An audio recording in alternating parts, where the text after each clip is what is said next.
இன்று பக்தர்களுக்கு முக்கியமான அன்பான வேண்டுகோள். இன்று கருட பஞ்சமி.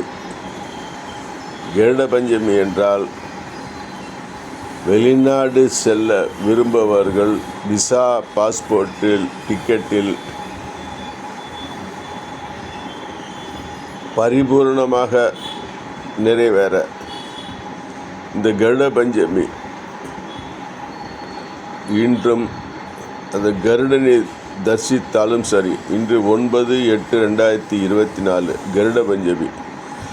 பஞ்சமி என்றாலே பூமி சொத்து சேருவதற்கான முக்கியமான தினம்தான் பஞ்சமி என்று. பஞ்சமி தினத்தன்று மாதம் வரக்கூடிய பஞ்சமியை வணங்கினால் சொத்து பூமி சேரும். அதுவும் இன்றைக்கி கருட பஞ்சமி என்பது இன்று வெளிநாடு சென்று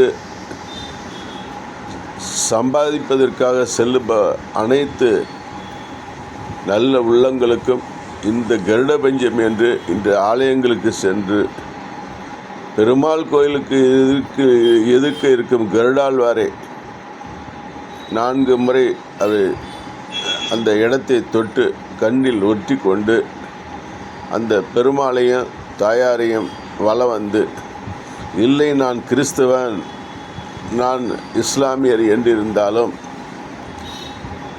அந்த பெருமாள் கோயிலில் இருக்கும் கோபுர கலசத்தை அல்லாவாகவும் இயேசுவாகவும் நினைத்து கையூப்பி வணங்கினீர்களேயானால் உங்கள் வெளிநாட்டு பயணம் பிரகாசமாக அமையும். மேலும் அந்த இந்துவாக இருந்தது விசா, வெளிநாட்டுக்கு செல்லக்கூடிய எம்பசி, எந்த கான்சுலேட்டு, எந்த நாட்டு தேசத்தினுடைய அனுமதி, எங்கே பணிபுரம், அது சம்பந்தப்பட்ட பணிகள் முழுமையடைஞ்சு நீங்கள் சென்று இன்று நினைத்து கொண்டிருப்பதற்கும் அதனுடைய ஏற்பாடு செய்து கொண்டிருப்பதற்கும் ஒரு வரப்பிரசாத நாள் என்று கூறி முடிக்கிறேன். வணக்கம். பாபாவின் பத்தன், கோதண்டராமன்ஜி, மேற்கு மாம்பலம், சென்னை 33.